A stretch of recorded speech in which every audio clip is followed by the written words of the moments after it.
হলো আজ আমরা ইঞ্জিনিয়ারিংয়ের একটা বলা যেতে পারে একটা গোপন ভাষা শিখব।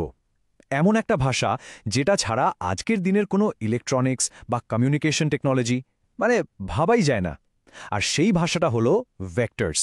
চলো এই দারুণ জগতে একটু ঢু মারা যাক। ভাবো তো একবার, একজন ফাস্ট বোলার 150 কিলোমিটার প্রতি ঘন্টা স্পিডে বল করছে।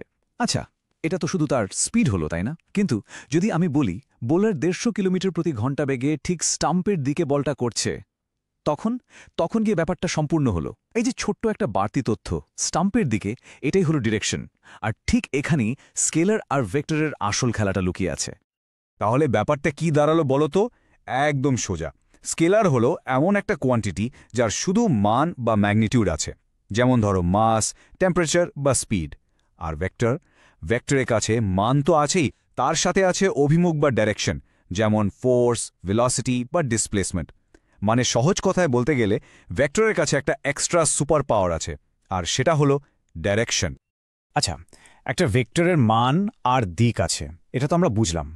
কিন্তু আসল প্রশ্নটা হলো এই যে দিক বা ডিরেকশন, এটাকে আমরা একটা 3D স্পেসে ঠিকঠাক করে দেখাবো কি করে? এখানে এন্ট্রি হয় কোঅর্ডিনেট সিস্টেমের। এটাকে তোমরা বলতে পারো ভেক্টরদের জন্য বানানো একটা গুগল ম্যাপস, যেটা আমাদের এই অদৃশ্য জগতের রাস্তা চিনতে সাহায্য করে। দেখো, আমাদের কাছে মূলত 3 ধরনের ম্যাপ আছে। প্রথমটা রেক্ট্যাঙ্গুলার সিস্টেম, যে কোনো ঘর বা বাক্সের মতো জিনিসের পজিশন বোঝানোর জন্য একদম পারফেক্ট। দ্বিতীয়টা হলো সিলিন্ড্রিক্যাল সিস্টেম, যেটা তার, পাইপ বা এই ধরনের সিলিন্ড্রিক্যাল শেপের জন্য বেস্ট। আর 3 নম্বর স্ফিরিক্যাল সিস্টেম, যেটা অ্যান্টেনা, প্ল্যানেট বা যে কোনো গোল জিনিসের জন্য আদর্শ। চলো তাহলে প্রথমটা দিয়েই শুরু করা যাক। রেক্ট্যাঙ্গুলার সিস্টেম, এটা হলো সবচেয়ে সহজ আর পরিচিত একটা গ্রিড সিস্টেম।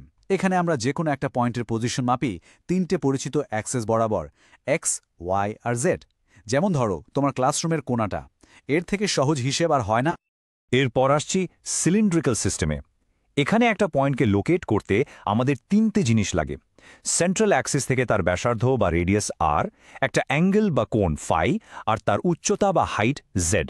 একটা জলের পাইপের কথা ভাবো, তার গায়ে কোনো একটা পয়েন্টকে বোঝাতে এই সিস্টেমটা কিন্তু দারুণ কাজের, তাই না? আর সবশেষে আমাদের কাছে আছে স্ফেরিক্যাল সিস্টেম। এখানে একটা পয়েন্টকে আমরা বোঝাই কেন্দ্র থেকে তার দূরত্ব বা রেডিয়াস আর দিয়ে, আর তার সাথে দুটো আলাদা অ্যাঙ্গেল থিটা আর ফাই দিয়ে। ব্যাপারটা অনেকটা পৃথিবীর উপর কোনো জায়গার ল্যাটিচিউড আর লঙ্গিচিউড দিয়ে তার লোকেশন বলার মতো। ভাবো, পৃথিবীকে যে স্যাটেলাইটগুলো প্রদক্ষিণ করছে তাদের পজিশন বোঝাতে এটা কতটা দরকারি। বেশ, এবার তোমাদের জন্য একটা ছোট্ট প্রশ্ন। ধরো আকাশে একটা ড্রোন উড়ছে, সেটার পজিশন বোঝানোর জন্য এই 3টে সিস্টেমের মধ্যে কোনটা ব্যবহার করা সবচেয়ে স্বাভাবিক বা ন্যাচারাল হবে বলে মনে হয়? একটু ভেবে দেখো তো। ওকে, তাহলে আমাদের কাছে ম্যাপ রেডি। কিন্তু শুধু ম্যাপ থাকলেই তো হবে না, তাই না? এবার আমাদের কিছু যন্ত্রপাতি বা টুলস দরকার, যেগুলো দিয়ে আমরা এই ম্যাপের উপর ভেক্টরদের নিয়ে বিভিন্ন কাজ করতে পারবো। আর এই টুলসগুলোই হলো ভেক্টর অপারেশনস। আমাদের টুলবক্সের প্রথম টুলটা হলো ডট প্রোডাক্ট। এর আরেকটা নাম হলো স্কেলার প্রোডাক্ট। কেন? কারণ এর রেজাল্ট সবসময় একটা স্কেলার হয়, মানে একটা সিঙ্গল সংখ্যা, কোনো ডিরেকশন থাকে না। এটাকে তোমরা এভাবেও ভাবতে পারো যে একটা ভেক্টরের ছায়া আরেকটা ভেক্টরের উপর ঠিক কতটা পড়ছে, সেটাই হলো ডট প্রোডাক্ট। মানে এখানে আমরা কোনো নতুন ডিরেকশন পাচ্ছি না, জাস্ট একটা ভ্যালু পাচ্ছি। এটা মনে রাখার জন্য একটা ছোট্ট ট্রিক আছে। শুধু মনে রাখবে, ডট প্রোডাক্টের রেজাল্ট একটাই স্পট, মানে এর আউটপুট সবসময় একটাই নির্দিষ্ট সংখ্যা বা স্পট হবে। সিম্পল। এবার আমাদের দ্বিতীয় টুলের পালা, ক্রস প্রোডাক্ট। এটার আরেক নাম ভেক্টর প্রোডাক্ট। আর নাম শুনেই বুঝতে পারছো, এর রেজাল্ট হলো একটা ব্র্যান্ড নিউ ভেক্টর। আর সবচেয়ে মজার ব্যাপার হলো এই নতুন ভেক্টরটা আগের দুটো ভেক্টরের সাথেই পারপেন্ডিকুলার বা লম্ব হয়। একটা রেঞ্জ দিয়ে নাট ঘোরানোর কথা ভাবো। তুমি ফোর্স দিচ্ছ একদিকে, রেঞ্জটা আছে আরেক দিকে, কিন্তু নাটটা ঘুরছে কোন দিকে? ঠিক ওই দুটোর সাথে লম্ব দিকে। এটাই হলো ক্রস প্রোডাক্টের ম্যাজিক। আর এটা মনে রাখার জন্য এই লাইনটা মাথায় গেঁথে নাও, ক্রস প্রোডাক্ট তৈরি করে নতুন এক মাস্তুল।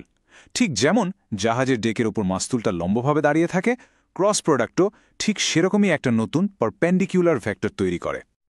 চলো এবার এই দুটোকে একবার পাশাপাশি রেখে দেখি, তাহলে পার্থক্যগুলো একদম জলের মতো পরিষ্কার হয়ে যাবে। দেখো, ডট প্রোডাক্টের রেজাল্ট কি? একটা স্কেলার, একটা সংখ্যা। আর ক্রস প্রোডাক্টের একটা নতুন ভেক্টর। এবার সবচেয়ে ইম্পর্টেন্ট পয়েন্টটা শোনো, যখন দুটো ভেক্টর পারপেন্ডিকুলার বা 90 ডিগ্রিতে থাকে, তখন তাদের ডট প্রোডাক্ট 0 হয়। আর অন্যদিকে যখন তারা প্যারালাল বা সমান্তরাল থাকে, তখন তাদের ক্রস প্রোডাক্ট 0 হয়ে যায়। এই টেবিলটা মাথায় রাখলে কিন্তু অনেক প্রবলেম সলভ করতে সুবিধা হবে। তাহলে তোমাদের জন্য আরেকটা কুইক প্রশ্ন, যদি দুটো ভেক্টরের ক্রস প্রোডাক্টের ভ্যালু 0 হয় তাহলে তাদের ডিরেকশন নিয়ে আমরা কি বলতে পারি? একটু আগের স্লাইডটার কথা ভাবলেই উত্তরটা পেয়ে যাবে। বেশ, আমরা ম্যাপ দেখলাম, টুলসও চিনে নিলাম, কিন্তু আসল প্রশ্নটা তো এখনো বাকি। এই যে এত কিছু, এই ভাষাটা শেখাটা আমাদের জন্য এত ইম্পর্ট্যান্ট কেন?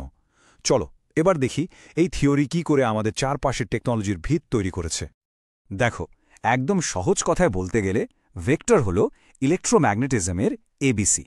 মানে Coulomb's law, electric field, magnetic field, এই সব বড় বড় আর জটিল কনসেপ্টগুলো যদি সত্যি সত্যি বুঝতে চাও তাহলে ভেক্টর তোমাকে জানতেই হবে।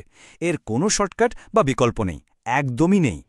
আর এই যে জিনিসগুলো দেখছো, এগুলো থেকেই পরিষ্কার বোঝা যায় যে এই ম্যাথসটা শুধু খাতা কলমের মধ্যে আটকে নেই। পুরনো দিনের ক্যাথোড রে অসিলোস্কোপ থেকে শুরু করে তোমাদের ইঙ্কজেট প্রিন্টার, আমাদের মোবাইল কমিউনিকেশনের জন্য অ্যান্টেনা ডিজাইন, এমনকি পার্টিকেল অ্যাক্সেলারেটরের মতো হাইফাই টেকনোলজি, সব কিছুর একদম করে কিন্তু এই ভেক্টর অ্যানালিসিসই কাজ করছে। তাহলে দিনের শেষে আসল কথাটা কি? ভেক্টর শেখাটা আসলে আমাদের চারপাশের বাস্তবতার গ্রামার বা ব্যাকরণ শেখার মতো। এটা আমাদের সেই ক্ষমতা দেয় যা দিয়ে আমরা অদৃশ্য শক্তিগুলোকে পড়তে পারি আর ভবিষ্যতে টেকনোলজির জন্য কোড লিখতে পারি। যখন তোমরা এই ভাষাটা আয়ত্ত করে ফেলবে তখন তোমরা শুধু একজন ইঞ্জিনিয়ার থাকবে না, তোমরা হবে একজন ইনোভেটর, একজন ক্রিয়েটর।